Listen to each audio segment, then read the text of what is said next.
You've heard of the North American Sasquatch, or perhaps the Yeren of China. And if you're really into this subject, you may have even heard of the rock apes of Vietnam. But have you heard of the wild wood-wose men of Europe? A race of wild, hairy beast men whose existence spans thousands of years through medieval history all across Europe and the UK? The idea for this video was born from such a strange experience. Now, I've got family from Scandinavia, and about 5 years ago, we looked through a family photo album. Now, this photo album was from around the early 1800s, and in this photo was a man. A man dressed in the fashion of the day, but very different to the people in the rest of the album. He had hair up to his eyes, and hair from the top of his head all the way down his forehead, which basically attached to his eyebrows. It was dark, dense, thick hair, and it was even all the way down his neck to where his shirt buttoned up. Even the size of his face and on nearly his entire ears were covered in hair. His head was thick, he had high-set jawbones, heavy, deep-set eyes, and from the rest of the photos, which appear to all have been taken at a similar time, in the same day, some of them, this man appeared to be physically bigger and wider, as his shoulders didn't even fit in the photo frame. I couldn't really tell from the actual photo, but this man's physiology against the preset chair and background and the rest of the photographs appeared to be much bigger than the rest of the other people who were the subject matter. So, in front of us in this photo album is a hulking man covered in hair, dressed in his Sunday best, but clearly very different to the rest of the people in the photo. Immediately upon seeing this, my eyes opened wide and I exclaimed, "Sasquatch! Oh my God, a Sasquatch!" And my wife immediately buckled into laughing. She just folded and she was in stitches of laughter. Now, I've thought about that guy every day since. Who was he? What was he? Did he just suffer from hypertrichosis? Was he some sort of integrated beast man? Was he a woodwose? Even funnier, is my wife related to these wild men? All of these were questions that sadly I will never get the answer to, as my wife's mother came in upon hearing this commotion and quickly snapped up the photo album and laughed nervously and said, "Okay, that's enough, time to come and have dinner." That was 5 years ago. We've never been able to find that album since, despite searching everywhere for it and asking, to which we're met with a look of confusion and a lack of memory of any event. But the questions remain. Who was this man? What was he? Where did he come from? Were there others like him? I wish I knew. Welcome to a journey through time and legend, where the untamed wilderness of Europe once echoed with tales of hairy wild men, and where the courts of royalty housed their own mysterious figures. Today we delve into the myth and the reality possibly of the woodwose and the hairy men of the European royal families and their mysterious origins, and even more, their mysterious disappearances. I'm from Scotland, and there are folk tales in Scotland of wild hairy men. Many, in fact. There's the Geely Dhu, a male fairy banished by the fairy queen. The Geely Dhu remained alone as a mysterious entity who lived adjacent to human villages and looked after children who were lost in the woods. Or the Gruach in Celtic mythology. The Gruach is a solitary fairy, again very similar to the Geely Dhu, but he is depicted as a giant hairy ogre. His characteristically long hair links the Gruach to the woodwose, or the wild man tradition of Northern Europe. Or perhaps there's the Fir Leith, the grey man of Ben Macdui, a giant, some sort of semi-corporeal Sasquatch-esque man who follows hikers from just beyond their vision in the fog. Apparently, the Fir Leith generates this fog, a mist which descends in order for him to follow you. Were these real? Were Are all of these stories based in some sort of reality? Why alone does Europe and the UK have in excess of 90 stories, which I can find, maybe there's more, and depictions of these historical tales of giant hairy men who don't speak the local tongue? Are the carvings, paintings and statues and depictions of these figures all just some sort of common delusion spanning 2,500 years? Or are we missing something? Has our past been lost? Or are we being intentionally deceived? Somewhere deep inside, I almost refuse to believe that these depictions of the wild man are just attributed to people being abstract. In medieval Europe, the Woodwose, also known as the Wild Man of the Woods, was both a figure to be feared and revered. Depicted as hairy, often club-wielding beings, we're expected to believe that these creatures are supposed to symbolise the untamed nature of the forest. And according to that folklore, they were guardians of nature. Sometimes benevolent, if you were nice to the forest, or sometimes a terror to those who strayed into their domains, maybe people cutting down the forest, for instance. Woodwoses appear in various forms across European art and literature, and they're even included on a lot of European heraldry as far afield as Finland. From Gawain and the Green Knight, where Sir Gawain encounters these wild beings, to the astonishing carvings in churches like those in Suffolk, which depict hairy men covered in acorns and oak leaves across their bodies in a kind of belt/underwear. Their presence in festivals like the Krampus celebrations in Austria, where men dress as horned hairy beasts, suggests a sort of deeper cultural significance, possibly echoing pre-Christian rites. Even in the romances of King Alexander the Great, the Historia de Prelis, King Alexander is said to have come across tribes of wild men and women that lived naked essentially, but only covered in the hair that was on their bodies in the woods. Here's a quote from the Historia de Prelis. "Those captured were hairy, not only their heads but the rest of their bodies. Their nails were rather like that of beasts, claws. They used their nails as if they were iron tools.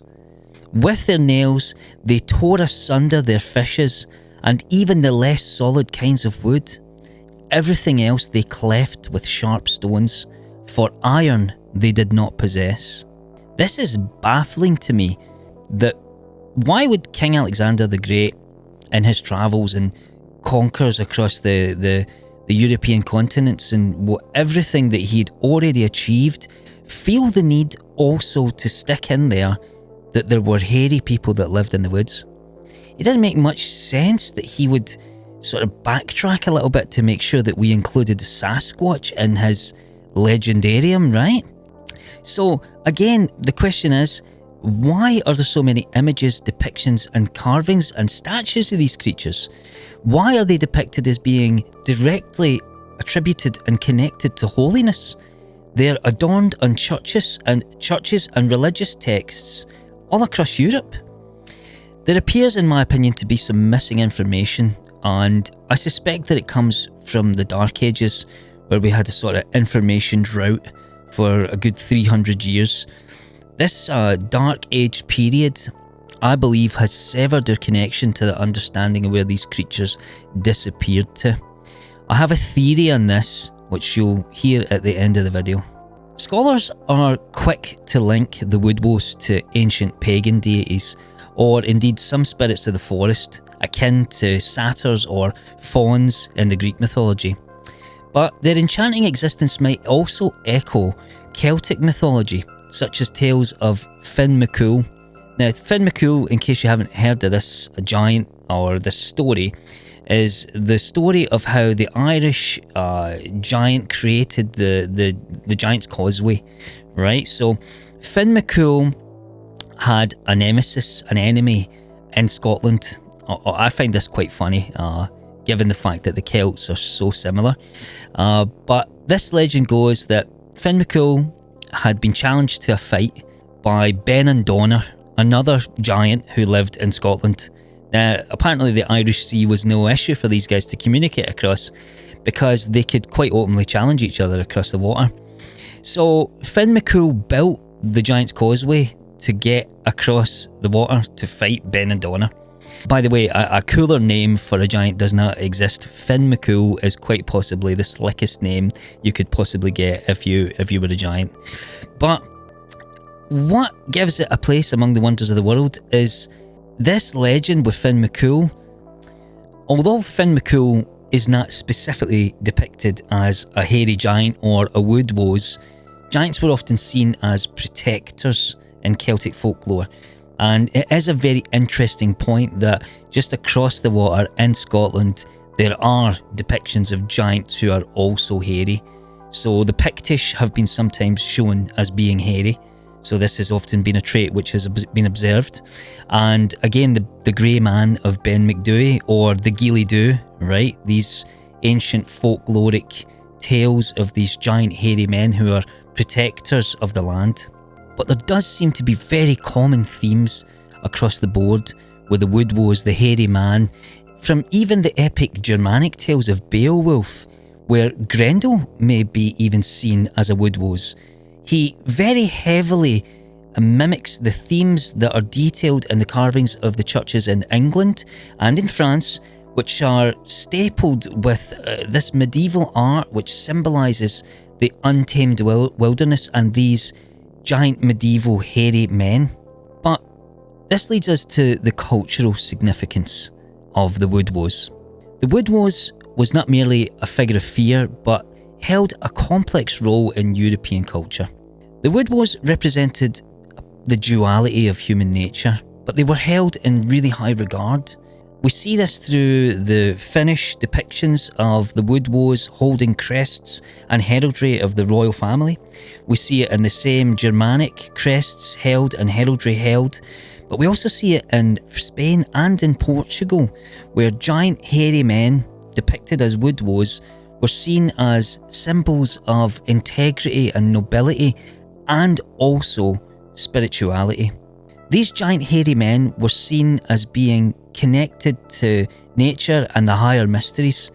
So although they're linked to Christianity, pre-Christian rites, druidic tropes, they also represent the wild, uncivilized, untamed nature of humanity. And in the heraldry that they are depicted in, they symbolize strength, courage, and nature's unyielding power. They're also heavily depicted, really heavily depicted actually, in festivals and ritual across Europe. In many European countries, the woodwose or similar figures appear during winter festivals like the Swiss Schlemmenlaufen. Don't know how you pronounce that, but I'm going to keep that, yeah? Or the Krampus parades, where they embody both a protective and punitive roles. There's also a high degree of social commentary that these hairy wild men are involved in, and they often serve as metaphors for societal critique, representing those who live outside the norms of society, either by choice or by circumstance, so it may seem. Now, this leads us to the woodwose in literature and modern interpretations. The woodwose has left an indelible but mysterious mark on modern storytelling and also modern culture. You cannot walk through a town or a village in rural England without finding a pub called the Green Man, or seeing a depiction of a woodwose in a carving in someone's garden, or visiting an ancient church, or at least a very old church, which has a woodwose depicted somewhere carved into the stone or in the stained glass mirrors. In medieval literature, the tales like Sir Gawain and the Green Knight, I find it super interesting that we have these pan-European stories of hairy wild men that are supposed to embody the sort of wild side of human nature, but they all seem to have this common theme. They span thousands of years, but they have common links. From the Geely Dhu in Scotland, which coincidentally sounds a lot like Enkidu from the ancient Sumerian epics of Gilgamesh, to the woodwose of Finland, who are identical to the same woodwose that are depicted in European mythology in Portugal. There must be a link here, and that brings us to the next topic. So we've covered the mythological statuses and depictions of these hairy men of Europe, but we actually do have a lot more contemporary depictions of these people, and indeed relatively modern stories. So let's dig into that. Hairy men in the royal families. It sounds really weird to say, but it's true. In the courts of Renaissance Europe, there were individuals whose unique appearances made them both curiosities and subjects of fascination. One such individual, known as Pedro Gonzalez, was known colloquially as Barbet. He was born in the Canary Islands, but Pedro was brought, oddly enough, to the Habsburg court, where his condition, hypertrichosis, effectively excessive hair growth, made him somewhat of a living marvel. Pedro was an educated man by all accounts. He was married and he had children. The funny thing is though, is his children inherited this rare trait, and it ended up resulting in his family becoming known as the Hairy Family, living some sort of weird hybrid life of being part spectacle but also part nobility. These people were seen as a sort of scientific curiosity and an emblem of the exotic during the age of exploration. So the Habsburgs kept the Gonzalez family as some sort of golden caged canary. Forgive the pun, of course he was born in the Canary Islands, but this was quite odd. But there is there is an odd reason why they did this. And the reason why they did it is because holiness does equal hairiness, and vice versa, apparently, because of something known as the Hirsuit Saints. Slightly before, and at the same time almost parallel to the royal courts, the realm of the sacred also embraced figures whose hairiness was seen as a sign of holiness or penance. My suspicion is the reason why this happened is that, again, the church struck to eat away at the heart of civilizations that it encountered in order to absorb these people into the church. And the only real way to do it was to absorb a part of their traditions into the church's canonical view of itself in order to make these other people feel represented and included within the church. So the pan-European figure of the hairy man was adopted into the church and seen as being, holy and noble, and so therefore other depictions of saints and other people in the sainthood and the adjacent holy figures became obviously hairy, or were hairy, and then were symbolised as being holy. It's quite unclear exactly how some of these stories came about, or what happened first. Was the guy hairy, or did he just become really holy and then they painted him hairy? Really hard to unravel. But here's a few examples. Mary of Egypt is one of the first saints depicted with excessive hair. Her story is one of repentance and isolation, whereby Mary lived a life of debauchery, but then repented and isolated herself in the desert. This story is echoed by her hairy portrayal, apparently, bizarrely enough, which is supposed to symbolise her revision to a primitive holy state. This is a connection that I don't particularly understand, but apparently reverting to a sort of primitive beast-like state in the early Christian, Catholic and Orthodox faiths showed that you were somehow divine. Another depiction is St. John of Chrysostom, known for his ascetic life and his hirsute depictions in later medieval art. These depictions emphasise his renunciation of worldly vanities for the divine simplicity. Again, another story of a man who essentially reverts to a beast-like, simple way of living in the woods or a cave, who is then seen to have been more holy than thou. It just doesn't make much sense to me, but there are more, such as St. Theodore of Trichinus. This guy lived a life as a hermit near Constantinople, and he was renowned for his extreme ascetic practices, including wearing, bizarrely enough, a shirt made of coarse hair as an act of penance. Apparently, this hairy shirt that he wore was so uncomfortable that it kept his mind on God. This apparently symbolised his embrace of discomfort as an act of spiritual purity. I don't really understand it, but there's something about living like a beast or living as a wild man that the church has then adopted as being, apparently these people being more holy than thou. There's also the blessed Saint John of the Hairy of Rostov. Depictions of this guy show him as a wild, untamed appearance. He was known as a holy fool for basically just being an absolute mess. It's absolutely insane to me how these depictions of these people turn them into saints. To me, this stinks of a cover-up.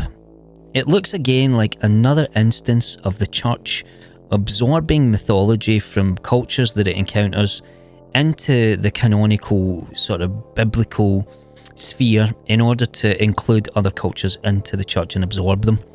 But these depictions don't stop here. They don't just stop at Hairy John of Rostov, who was by all accounts an absolute nutjob. And apparently his craziness just made him seem closer to God because he threw away all societal norms. But it even goes to other lengths, such as Mary Magdalene. Mary Magdalene is depicted as having incredibly long, wild, flowing hair.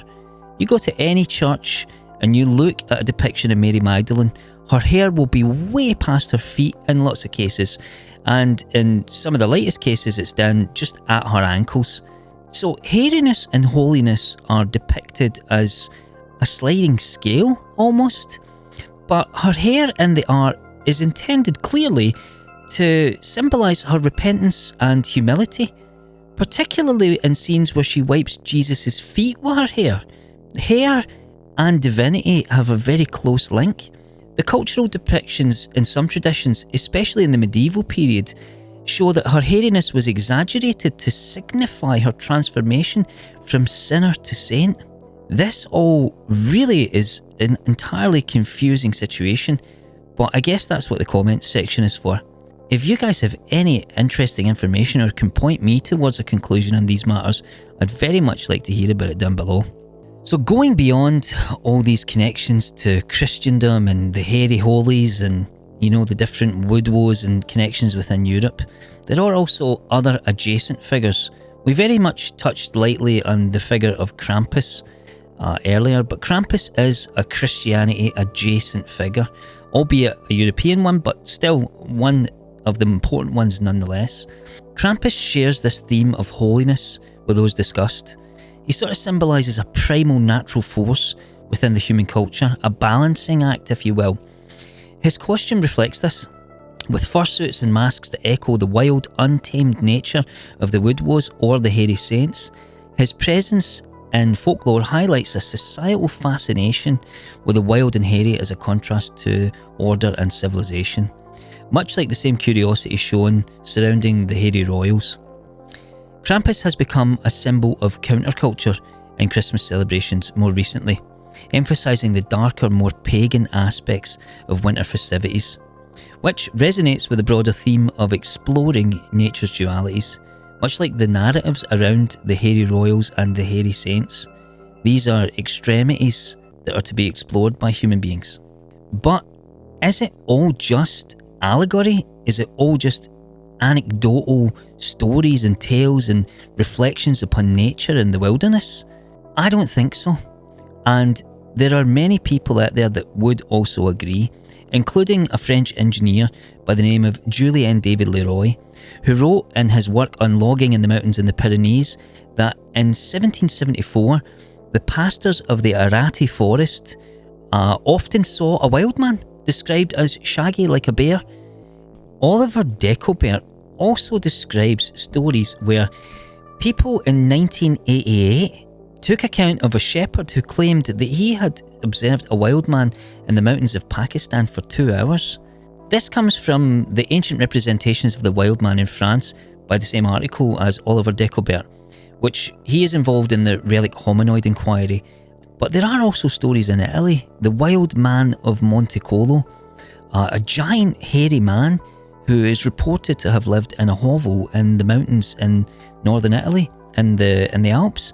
So there are these contemporary stories out here. This one dates back to the 1950s, by the way, that do shine a light on more recent encounters with these hairy wild men. The hairy man is still celebrated to this day. They're still celebrated across rural parts of Europe, from Brittany to the Balkans. One of these festivals in Skiros in Greece, men dress up in costumes. They usually carry a club or a big staff, and they're dressed in brightly coloured hairy furs. But it is a mirror to the wood woes traditions in the United Kingdom. It's a mirror to the hairy men of Europe and northern France and Italy. It's identical. So what happened to these people? Where did they go? Well, this is my theory. This leads us ultimately to the story of Zana of Tikhina. Zana of Tikhina was a woman who lived in the 19th century in Abkhazia, south of the Caucasus. Now, she was depicted as being what the Russian call an almas. That is essentially a woodwose, a Sasquatch, a Yeren, a Yeti, however you want to describe it, an almas is the same. Now, this woman was able to come into a town. And when I say able to come into a town, what I mean is that she was abducted from the woods. Zana was not even called Zana. Who knows what her name was. But in the 1880s, this guy just found her in the woods near Mount Zadan, and a guy called Prince Akbar just took her out of the forest and kept her in a town. First of all, he made a cage for her, which never kept her for very long because she kept smashing it. Eventually, she did settle in to the modern society that was the 1800s in Russia. And that being said, what I mean by settled in is that she was able to wear a loincloth when she was about 65 years old, just before she died. Now, Zana is quite a divisive figure in the paleontological world and the relic hominoid community, because there are people that have been said to have been Zana's descendants, who have also been almas, strong guys from direct descendancy from Zana. And it's been proven that these people are, let's say, 100% human. But the genetic admixture, the relic hominoid population, the ancestral DNA that we might be looking for might not be identified. So there are unknowns here that we can't really 100% definitively say that these people are completely gone, because even the genetic components of a human being that we might have right now, all of us may have some of this relic hominoid DNA in us. And actually, let's say we're unable to see the forest for the trees, forgive the pun again. So in essence, what I believe is that these people are still here, but they're in us. Our genetic makeup contains a part of theirs. Much like how Zana was forced into society, I believe that the opposite situation may have happened in the Dark Ages, where through societal collapse, human beings were forced to forage further afield, hunt further afield, and essentially separate themselves away from society, which would have been a bonus to stay away from plagues and death, etc., and potential carnage. That the dwindling population, the little population. So my theory in essence is that we absorbed them. By having to go further afield for food and forage much further into the wilderness because of the lack of societal structure that the Dark Ages inherently came along with, plus the risk of bubonic plague and all the other crazy stuff that was happening through the collapse of Rome and the complete dissolution of the structure of Europe, I think we interbred with these species. I think we encountered them on our travels. We had so much positive press towards them being holy and spiritual and powerful and beautiful and revered in our history that it wouldn't make sense that we had the same fear that they might have had in North America. And in fact, actually, the fear in North America is fairly recent. It's more respect and reverence that exists in the American native tribes for Sasquatch. So my belief is that we were essentially, through circumstance, forced into each other's arms. And people existed, like in this photo that I referred to at the start of the video, is that in essence we created a hybrid type. And my belief is that the reason why we don't detect any different DNA signature is that the admixture is diluted. We have diluted them. There were inherently more of us, it seems like. These were not a very common type of people to see. And so generations and generations of people intermingling and interbreeding, yeah, we may have some instances of hypertrichosis occur, which might be some of those resurgent genes from two different people that carry those same recessive genes mixing, and then you have that gene expression. I believe that the key is within us. That's where they are. So I don't think that they were just a myth or that they were just stories. I believe that they were real, and through circumstance in the late medieval period, we simply absorbed them through circumstance. I know that's quite radical and people might disagree with that, but I have seen photographic evidence of a man which I hope to show you, and if I can find it, I will attach it to this video now, then, or later. At some point I will edit this video and stick it back in if I can find it. But it's up to you whether or not you disagree. I would love to hear your particular stories. I would love to hear any anecdotal evidence that you might have, or even any actual evidence that you might have. And you can stick that in the Discord channel, which is linked in the description, or you can simply tag me in the comments or stick any messages with any links, etc., into the DMs or anywhere else that you can find to get access to me, because this subject to me is absolutely fascinating. And as I said, there ain't a day goes by where I don't think about Big Sasquatch here, this is the Almasy, which was painted by my friend Jim. So thank you very much for spending time with me on this wonderful journey into the historic depths of the wild man, the wood woes, the Almasy, the Yeren, the rock apes of Vietnam, whatever you want to call them. And come join us next time for another dive into the insane, the unknown, the unknowable. So I would really love to hear your thoughts on this. Stick a comment down below, stick a message in our Discord server, and yeah, let's discuss. One more little request. This is my first YouTube video. I want to make more videos like this, but I need some subscribers, I need some likes, and I need your help. So if you appreciated the content, if you appreciated my take on things, or even if you never and you want to disagree, still be a champion and hit the like button and drop me a comment, and I'll see you next time. Cheers.